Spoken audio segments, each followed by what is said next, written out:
my dear friends, welcome back to my channel. Let's make food simple. പുതിയൊരു വ്ളോഗിലേക്ക് എല്ലാവർക്കും സ്വാഗതം. അതിനു മുമ്പ് ഈ ചാനൽ സബ്സ്ക്രൈബ് ചെയ്തവർ സബ്സ്ക്രൈബ് ചെയ്യൂ. അടുത്തുള്ള ബെൽ ബട്ടൺ പ്രസ് ചെയ്യാൻ മറക്കരുത്. ബെൽ ബട്ടൺ പ്രസ് ചെയ്യുമ്പോൾ ഓളും കൊടുത്തേക്കണം. നമ്മുടെ എല്ലാവരുടെയും വീട്ടിൽ 10 ദിവസം എങ്കിലും ഉണ്ടാക്കുന്ന ഒരു കറിയായിരിക്കും മുട്ടക്കറി. പക്ഷേ ദിവസവും ഈ കറിയൊക്കെ വെച്ചുകൊണ്ടെന്നാൽ ചിലപ്പോൾ നമുക്ക് ഒരു മടുപ്പ് തോന്നാറുണ്ട്. അങ്ങനെ ഒരു മടുപ്പ് തോന്നുമ്പോൾ നമുക്ക് ഇതുപോലെ ഒരു ഓംലെറ്റ് കറി തയ്യാറാക്കി നോക്കാം. ഈ ഓംലെറ്റ് കറി ഞാൻ തയ്യാറാക്കുമ്പോൾ ഞാൻ തേങ്ങയും കാര്യങ്ങളൊന്നും ചേർത്തിട്ടില്ല. സിമ്പിളായിട്ട് ഈസി ആയിട്ട് നമ്മൾ സാധാരണ മുട്ടക്കറി തയ്യാറാക്കുന്ന പോലെയാണ് ചെയ്തേക്കുന്നത്. എന്നാൽ ടേസ്റ്റിന് ഒരു കോംപ്രമൈസും ഇല്ല. അപ്പോൾ നമുക്ക് എങ്ങനെയാണ് ഈ ഓംലെറ്റ് കറി തയ്യാറാക്കാൻ വിഭവത്തിലോട്ട് കിടക്കാം. ഈ ഓംലെറ്റ് കറി തയ്യാറാക്കാൻ വേണ്ടി നമ്മുടെ ആദ്യത്തെ സ്റ്റെപ്പാണ് ഓംലെറ്റ് ഉണ്ടാക്കുക. ഓംലെറ്റ് ഒക്കെ ഉണ്ടാക്കാൻ എല്ലാവർക്കും അറിയായിരിക്കും, എന്നാലും ഞാൻ ജസ്റ്റ് ഒന്ന് കാണിച്ചു തരാം. ഇവിടെ ഞാൻ 2 മുട്ട എടുത്തിട്ടുണ്ട്. ഞാനിവിടെ 2 കോഴിമുട്ടയാട്ടോ എടുത്തേക്കുന്നത്. ഈ 2 കോഴിമുട്ട ഞാൻ പൊട്ടിച്ച് ഒരു ബൗളിലേക്ക് ട്രാൻസ്ഫർ ചെയ്തിട്ടുണ്ട്.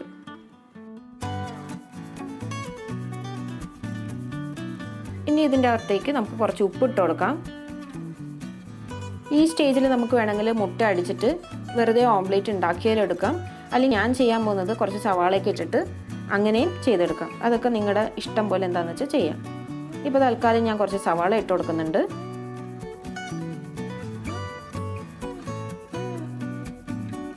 ഇനി അടുത്തതായിട്ട് നമുക്ക് കുറച്ച് മല്ലിയില ചേർത്ത് കൊടുക്കാം. മല്ലിയിലയൊക്കെ തികച്ചും ഓപ്ഷനാട്ടോ. മല്ലിയില ഉണ്ടെങ്കിൽ ചേർത്ത് കൊടുക്കാം, ഇല്ലെങ്കിൽ സാരമില്ല. നമ്മൾ സാധാരണ ഓംലെറ്റ് തയ്യാറാക്കുന്ന പോലെ തന്നെ ചെയ്താൽ മതി.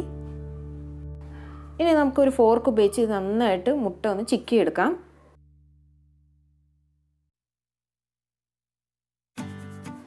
ഇപ്പോൾ ഇതിവിടെ റെഡി ആയിട്ടുണ്ട്. നമുക്കിനി ഓംലെറ്റ് തയ്യാറാക്കി തുടങ്ങാം. ഇപ്പോൾ ഇവിടെ പാൻ ചൂടായി വന്നിട്ടുണ്ട്. അതിൻ്റെ അകത്തേക്ക് ഞാൻ കുറച്ച് എണ്ണ ഒഴിച്ചു കൊടുത്തായിരുന്നു. ഇനി ഇതിൻ്റെ അകത്തേക്ക് നമുക്ക് ചിക്കി വെച്ചിരിക്കുന്ന ആ മുട്ട ചേർത്ത് കൊടുത്ത് ഓംലെറ്റ് തയ്യാറാക്കിയെടുക്കാം. ഇനി ഇതിൻ്റെ അകത്തേക്ക് ഞാൻ ചോപ്പ് ചെയ്ത് പച്ചമുളക് ചേർത്ത് കൊടുക്കുന്നുണ്ട്. ഓംലെറ്റ് ഞാൻ ഇതുപോലെ ഒന്ന് മടക്കി എടുത്തിട്ടുണ്ട്. അതിനുശേഷം ഞാൻ മറ്റേ സൈഡിലേക്ക് തിരിച്ചിട്ടു. ഇപ്പോൾ നമ്മുടെ ഓംലെറ്റിൻ്റെ 2 സൈഡ് ആയതിനു ശേഷം നമുക്കിത് തൽക്കാലം ഒരു പ്ലേറ്റിലേക്ക് മാറ്റി വെക്കാം. ഇനി നമുക്ക് ഇതിൻ്റെ അകത്തേക്കുള്ള ഒരു ഗ്രേവി തയ്യാറാക്കണം. അതിനുവേണ്ടി ഞാൻ കുറച്ചും കൂടി എണ്ണ അതേ പാനിലേക്ക് ഒഴിച്ചു കൊടുത്തിട്ടുണ്ട്. ഇനി ഇതിൻ്റെ അകത്തേക്ക് നമുക്ക് ചോപ്പ് ചെയ്ത് സവാളയും കൂടി ചേർത്ത് കൊടുക്കാം. ഇതൊരു മീഡിയം സൈസ് സവാളയാണ് ഞാൻ ചേർത്ത് കൊടുക്കുന്നത്.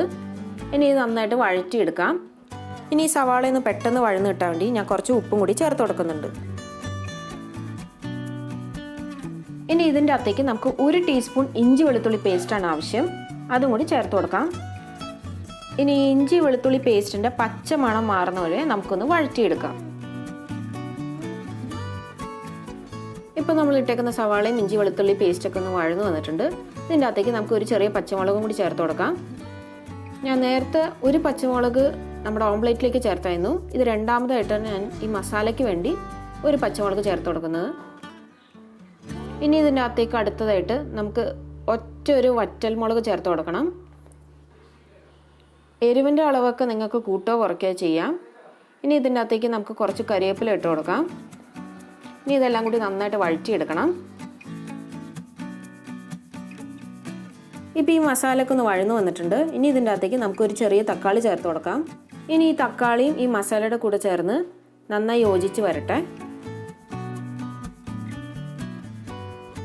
ഇനി ഇതിൻ്റെ അകത്തേക്ക് നമുക്ക് കുറച്ച് മസാലപ്പൊടികൾ ചേർത്ത് കൊടുക്കണം. അതിനുവേണ്ടി ഞാനിവിടെ ഒരു 1.5 ടേബിൾ സ്പൂൺ മല്ലിപ്പൊടി എടുത്തിട്ടുണ്ട്. 1 ടേബിൾ സ്പൂൺ കാശ്മീരി മുളക് പൊടി, അല്ലെങ്കിൽ സാധാ മുളക് പൊടിയായാലും ചേർത്താൽ മതി. 1 ടീസ്പൂൺ കുരുമുളക് പൊടി, 1 ടീസ്പൂൺ ഗരം മസാല.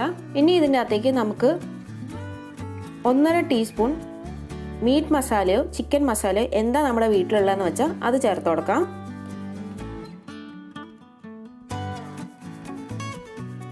ഇനി അവസാനമായിട്ട് നമുക്കൊരു 1/4 ടീസ്പൂൺ മഞ്ഞൾപ്പൊടിയും കൂടി ചേർത്ത് കൊടുക്കാം.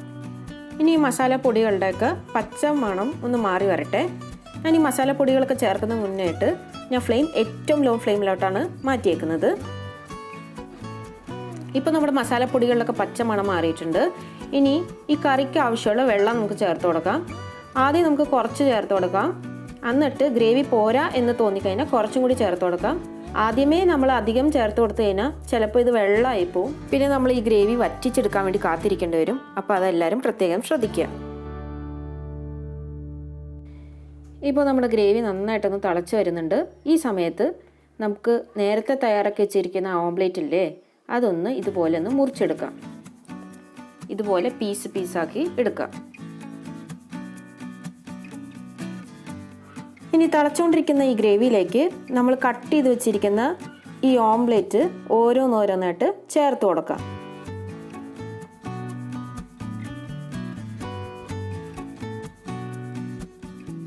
എന്നിട്ട് നമ്മളൊരു തവി ഉപയോഗിച്ചിട്ട് ഇതുപോലെ ഗ്രേവി ഈ ഓംലേറ്റിലേക്ക് ഒഴിച്ചു കൊടുക്കണം. ഇനി ഒരു 5 മിനിറ്റ് കൂടി ഈ മുട്ട ഈ ഗ്രേവിയിൽ കിടന്നൊന്ന് തിളച്ച് മസാലയൊക്കെ ഒന്ന് പിടിച്ചോട്ടെ. ഇനി അവസാനമായിട്ട് ഈ ഗ്രേവിയിലേക്ക് നമുക്ക് കുറച്ച് മല്ലിയിലയും കൂടി ചേർത്ത് കൊടുക്കാം. ഇത് കുറച്ച് തിക്കായിട്ടുണ്ട്.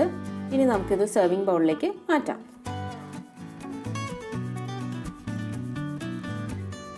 ഇപ്പോൾ നമ്മുടെ ഓംലെറ്റ് കറി തയ്യാറായിട്ടുണ്ട്.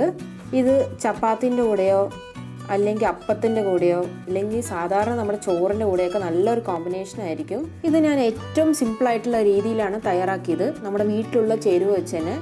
സോ എല്ലാവരും തീർച്ചയായിട്ടും ട്രൈ ചെയ്യുക. എന്നിട്ട് ഫാമിലിക്ക് എല്ലാവർക്കും കൊടുക്കുക. അപ്പോൾ അടുത്തൊരു ഡിഷുമായി ഞാൻ വരുന്നവരെ സൈൻ ഓഫ് ഫ്രം സ്വപ്ന.